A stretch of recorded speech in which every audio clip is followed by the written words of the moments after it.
बिल्कुल, जहाँ जो हमारे वहाँ कहा जाता है कि जिसको जॉन्डिस होता है उसको सब पीला दिखाई देता है। गुजरात के मुख्यमंत्री जी की ये मानसिकता है और गुजरात में वो सिर्फ अपने चहेते इंडस्ट्रियलिस्ट को देखते हैं। मनमोहन सिंह जी ने वक्त आने पे इस देश के हित में न्यूक्लियर ट्रीटी पे साइन नहीं करने का स्टैंड लेने वाली भी कांग्रेस पार्टी और मनमोहन सिंह जी थे। ये वही मनमोहन सिंह जी है जिन्होंने यूरेनियम से निकले हुए थोरियम से भी इलेक्ट्रिसिटी पैदा करने में किसी कंट्री ने नहीं किया, वो पूरी दुनिया में सिर्फ हमारे देश ने करके दिखाया कि will use thorium and produce electricity. Uranium लेंगे, उसके बाद थोरियम को फेंकेंगे नहीं, जिसके खिलाफ आवाज़ थी पर उन्होंने सुनी नहीं। फॉरेन कंट्रीज़ जो यहाँ आना चाहते हैं उसकी कंडीशन इस देश के हित में जहाँ रखनी चाहिए स्ट्रिक्टली मनमोहन सिंह जी ने रखी है। हाँ, गुजरात के मुख्यमंत्री ज़रूर ये करते हैं कि यूएई के एक शहनशाह का हवाई जहाज़ लग्जरियस जिसमें बेडरूम होना चाहिए लेके इंडस्ट्रियलिस्ट को लेके जापान जाते हैं। उस वक्त कि जिस वक्त पे यहाँ पे सूखा है और गुजरात का फार्मर सुसाइड करता है, उस वक्त गुजरात के मुख्यमंत्री हवाई जहाज़ में इंडस्ट्रियलिस्ट के साथ घूम रहे हैं। मनमोहन सिंह जी ने जो किया है, एक रिसेशन के वक्त में देश को बचाने की कोशिश की।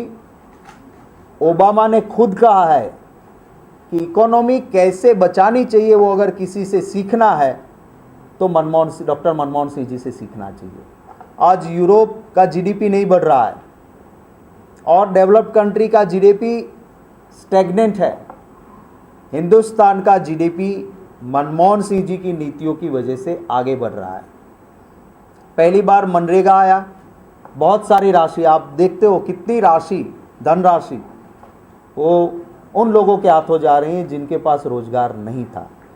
तो ये बात सही है कि गुजरात के मुख्यमंत्री जी को मुंगेरी लाल के हसीन स्वप्नों की तरह एक ख्वाब आते हैं प्रधानमंत्री की कुर्सी के, जो कभी पूरे होने वाले नहीं हैं। इस देश की जनता ना साथ देगी, ना उसके एनडीए के पार्टनर साथ देंगे, ना उनके गुरु साथ रहेंगे, ना उनका कोई चेला साथ रहेगा। टीवी पर जाહેરાત મારો થઈ રહ્યો છે કારણ કે હવે જે 3 લાખ કરોડનું ગુજરાતમાંથી એ થાય છે અને 2 કરોડ ધિરાણમાં આપે છે, પછી બીજા એરોકેશન ઓફ ગેસ ઊંચો છે, કોલસામાં 1000 કરોડનું નુકસાન જાય છે। એટલે ડુ યુ વોન્ટ, તમે એવું માનો છો કે નરેન્દ્ર મોદી હવે કેન્દ્રના અન્યના મુદ્દા પર ચૂંટણી લડવા માંગે છે ને એમાં એને ગુજરાતમાં કઈ જતો પ્રતિસાદ મળશે? બે વસ્તુ હોય છે, માણસ જ્યારે સત્તામાં હોય ત્યારે પોતે લોકોની પૂરી કરેલી માંગણીઓના નામે મતો માંગે। જો પોતે લોકોની પૂરી કરેલી માંગણીઓના નામે મતો ન મેળવી શકે એમ હોય તો લોકોની લાગણીઓને છંછેડીને મતો માંગે। ગુજરાતના મુખ્યમંત્રીશ્રીએ હિન્દુ મુસલમાન, કોંગ્રેસ જીતે પાકિસ્તાનમાં ફટાકડા ફૂટે, મુશરફ, સોહરાબુદ્દીન આવા મુદ્દાઓ પર હંમેશા ચૂંટણી લડવાનો પ્રયત્ન કર્યો છે। પરંતુ આ વખતે ગુજરાતની જનતા એમને બરાબર ઓળખી ગઈ છે અને માટે ગુજરાતની જનતાને ખબર છે કે જાહેરાત થપ્પડની આવે છે પણ હકીકતમાં ગુજરાતના કર્મચારીને ફિક્સ પગારમાં થપ્પડ પણ મોદી મારે છે। ગુજરાતના લોકોનો સસ્તો ગેસ અદાણીને આપીને ગુજરાતની જનતાને પણ થપ્પડ મોદી મારે છે। માનીતાનો વિકાસ કરીને પણ ગુજરાતની જનતાને થપ્પડ મોદી મારે છે। ગૌચર ગાયોના મોઢામાંથી કાઢીને માનીતા ખૂંટિયાઓને આપીને પણ મોદી થપ્પડ ગુજરાતની જનતાને મારે છે। એટલે આ જાહેરાતોથી ગુજરાતની જનતાને બરાબર યાદ રહેશે અને 2012ની ચૂંટણીમાં થપ્પડ એમને ગુજરાતની જનતા મારશે। મેં સ્પીચ સાંભળી હતી, એમાં આપણે સ્ટાર્ટિંગ એ રીતના કહ્યું કે એક ગુજરાતના નેતા અમેરિકા ગયા અને ત્યાં જઈને એવું કહે છે કે રાવણનું ગુજરાત અને ત્યાંથી તમારું ભાગવું પડ્યું એવું કીધું। મારી સ્પીચ હું વિડીયો મેં પહેલાં મંગાવી નહોતી, હું એની જેટલો પબ્લિસિટી ક્રેઝી નથી, પરંતુ આ વાતના કારણે મેં અમેરિકાની સ્પીચીસ મંગાવી છે। આજે જ મને કેવું કુરિયર આવ્યું છે, હું યુટ્યુબ પર અપલોડ કરવાનો છું, આપ જોજો। મેં ચોક્કસ કહ્યું હતું અને ખૂબ પ્રશંસાપાત્ર ત્યાં રહ્યું હતું। મેં કહ્યું હતું કે વિકાસ, રામનું રાજ્ય આપણે શાના માટે કહીએ છીએ, આવકારીએ છીએ? કારણ કે ધોબી નદીના કાંઠે હતો ને એના દિલમાંથી આહ નીકળી તો રાજાના કાન સુધી પહોંચી, એ રામનું રાજ્ય હતું. બીજી તરફ આખી સોનાની નગરી એ રાવણની હતી, પરંતુ એ ખરા અર્થમાં શું હતું કે દૂરથી જુઓ તો રાવણના માનીતાના એ રાક્ષસોના મહેલ સોનાના હતા.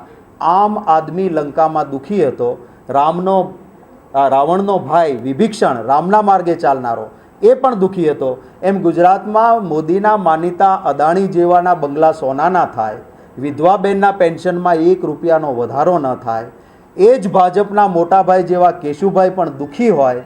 આ સરખામણી મેં જરૂર કરી હતી અને હું મારી વાતને વળગી રહું છું કે ગુજરાત એ હું ઈચ્છું છું કે રામના રાજ્ય જેવું હોય, જ્યાં રિવરફ્રન્ટના ઝૂંપડું તૂટે તો મુખ્યમંત્રીની આંખમાં આંસુ આવવું જોઈએ, નહીં કે રિવરફ્રન્ટમાં બોટ સવારી કરે અને નર્મદાનું પાણી ખેડૂતને ન પહોંચે. આ રાજ્ય એ રાવણનું રાજ્ય હોય, જે ગુજરાતનું અપમાન છે. ગુજરાતની સંસ્કૃતિ રામ રાજ્યની છે. અકસ્માતે હમણાં જ કોઈ RSSના નેતાએ કહ્યું હતું ગુજરાતના મુખ્યમંત્રી માટે કે શિવલિંગ પર જેમ વીછી બેઠો હોય, અને એ જ પરિસ્થિતિ ગુજરાતના મુખ્યમંત્રી થયા છે નરેન્દ્રભાઈ ત્યારે છે. શિવલિંગ પર બેઠેલા વીછીને હાથથી હટાવવા જાવ તો કરડે. શિવલિંગ પર બેઠો છે માટે જૂતું મરાય નહીં, બૂટ મરાય નહીં ને હાથ અડાડાય નહીં. આ RSSના માણસે કહ્યું. આપણે આજે કહ્યું ને એના જ અનુસંધાનમાં નરેન્દ્ર મોદી ભાવનગરમાં હમણાં આવ્યા હતા 4 દિવસ પર. એમણે એવું કહ્યું, લોકોને પૂછતા હતા આ રામનું રાજ્ય છે, આ મહાત્મા ગાંધીનું છે, આ સરદાર પટેલનું છે, દયાનંદ સરસ્વતીનું છે, તો અને તમે રાવણનું રાજ કેવી રીતે કહી શકો? તો એની પર તમે શું કહેશો? તમારે ત્યાં તમારા એરિયામાં એમણે આપ્યું? મારા એરિયામાં એમણે, હું જ્યારે ચૂંટણી લડતો હતો ત્યારે હું પ્રવક્તા તરીકે બોલતો હતો, એટલે પોતે રાત નહોતા રોકાવાના, તો એ રોકાઈ નહીં પ્રચાર કર્યો હતો, રોડ શો કર્યો હતો, જાહેર સભાઓ કરી હતી. તો બી ભાવનગરના લોકોએ મને મતો આપીને ત્યારે પણ એમને કહ્યું હતું કે અમે મોદીને સ્વીકારતા નથી અને આ માણસને સ્વીકારીએ છીએ. એ લોકોએ આપેલો જવાબ છે.